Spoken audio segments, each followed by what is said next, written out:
Most requested story of the day is the updated changes to the YouTube system for manual claims.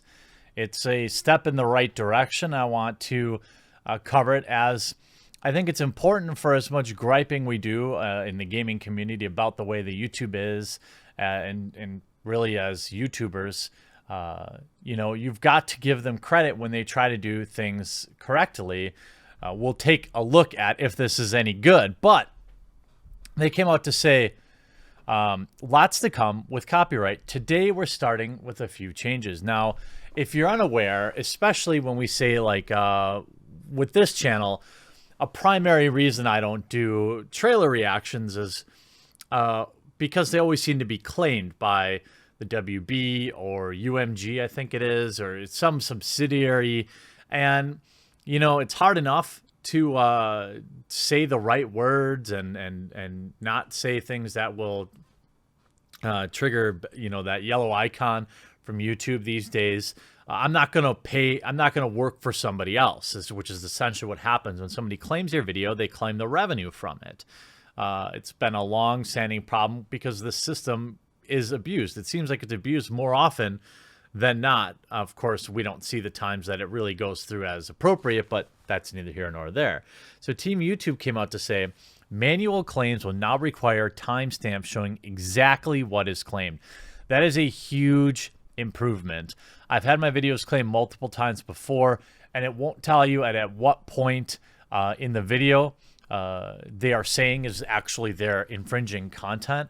So you've really got no recourse. You've got there's no way for you to reply and say either A, this is fair use, or B, I'll remove it, because you have no idea what section of the content was actually the offending piece. Number two, improved editing tools that will easily remove manually claimed content and automatically release claims. This is huge.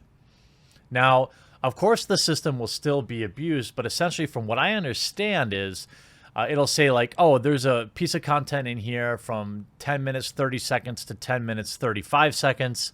If you mute that or remove that section, it will automatically release the claim. They go on to say more about timestamps. They'll help you know why you got a manual claim and what part of your video to edit if you choose to make the changes. Copyright owners, this is where it gets even spicier. Copyright owners who repeatedly fail to provide accurate data for timestamps will have their access to manual claiming be revoked. So YouTube is finally putting in some punishment for people placing manual claims. Now, the next big step that I want to see YouTube do is apply this exact same penalty system to automated claims, because automated claims probably represent the overwhelming majority of claims that are placed on YouTube, especially the ones that are incorrect. Manual claims, in my opinion, represent the salty ones, the ones where, hey, Warner Brothers is mad that we're making fun of their new video or their new movie, and they have some low-level employee in their building manually claiming your video to remove monetization from it. Now, this is, I hope this is applied to bots, because bots, obviously, are probably claiming millions of videos a day, and that millions of videos a day claimed is probably a real number. So I would hope to see that if Team YouTube is listening, that they apply these same strict rules to people that use botted claim systems, because, again, this is a huge step in the right direction. I'd like to see some more information about how many times, you fail or you get caught abusing the system before you lose the ability, but it's a step in the right direction. Again, copyright owners who repeatedly fail to provide accurate data for timestamps will have access removed. Updates to our editing tools for manual claims will help you both mute the timestamp segment of your video, replace the claimed audio with a song of your audio library, or trim out the timestamp segment altogether. There are more changes to come, and we can count on one hand for copyright, or that more changes than we can count on one hand for copyright. Gosh, why do they use emojis?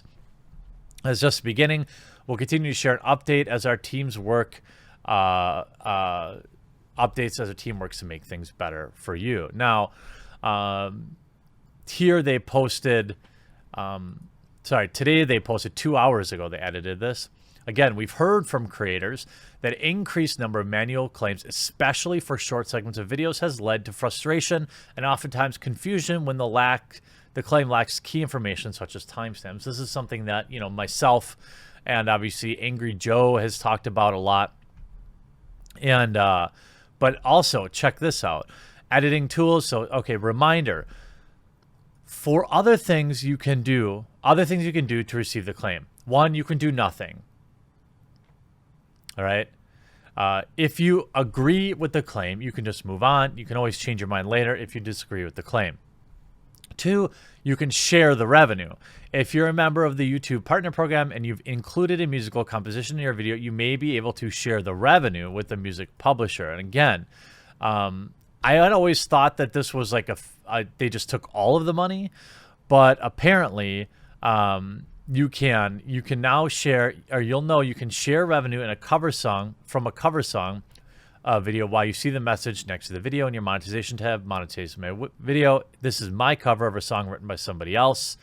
That's spicy. That's not spicy, but that's questionable because I think, you know, a cover, would you call that fair use? I think so. I think I would. But for music covers, they're paying you revenue in these videos in a pro rata basis. So this is just a percentage of. You'll share probably the lion's share will go to the original creator, but I suppose it's better than nothing. We go on here. Starting today, we're requiring copyright owners to provide timestamps for all new manual content ID claims, so creators know exactly what part of their video is being claimed. We're also improving our video editing tools so that manual claims can be automatically released when the claim content is removed by creators. Now, if I was going to add anything to this or add any additional advice to YouTube, one, I do thank you for this. As a creator, I think it's important that we recognize when YouTube does something right. For all of its problems, for all of its questions, you know, even look at this week, I feel like my content isn't being shared out as much as normal. Maybe it's just boring content, boring topics. I'm not sure. There's obviously everything we saw in the leaks. That's very concerning. But above and beyond all that, that's a separate front that we have to continue to battle on. Giving creators more tools to fight back against this. I don't think most people understand how big of a problem this is, especially if you're a channel that covers, let's say, movies or music. Now, in video games, most video game publishers know better than to claim videos. We saw this with Nintendo for a long time. Nintendo used to have this ridiculous policy where you couldn't use their gameplay footage on YouTube, and you couldn't monetize it unless you were part of their special club, which meant they got to monetize your video as well, and you got a smaller chunk, which was absurd. Now they have since gone back on that and allowed people to use footage from their games in YouTube, which is the smart decision. It's the right decision. But if there are many channels out there that break down trailers and do news on new movies, and they're constantly dealing with this, and they are absolutely in their full fair use right, and they're constantly being bullied, in my opinion, by Warner Brothers and UMG and Sony and all these companies, because it's in my experience that the videos dunking on some of these hilarious trailers seem to be the ones that are always getting manually claimed. Now, again, I think that YouTube needs to extend this to the automated claim system, and I hope that they're just trying to figure that out, because as we saw with my Sonic trailer reaction, you know, a video that's entirely fair use gets claimed by somebody, and then you never really know. And when you have a trailer that comes out and it's topical, it needs to be out right away. And these people can take up to 30 days to deal with the claims. And it's totally demoralizing, and it's a disincentive to cover things, especially when we see the way that manual claims are flexed against creators who happen to have negative takes. You know, a lot of you asked me to cover this new Charlie's Angels thing.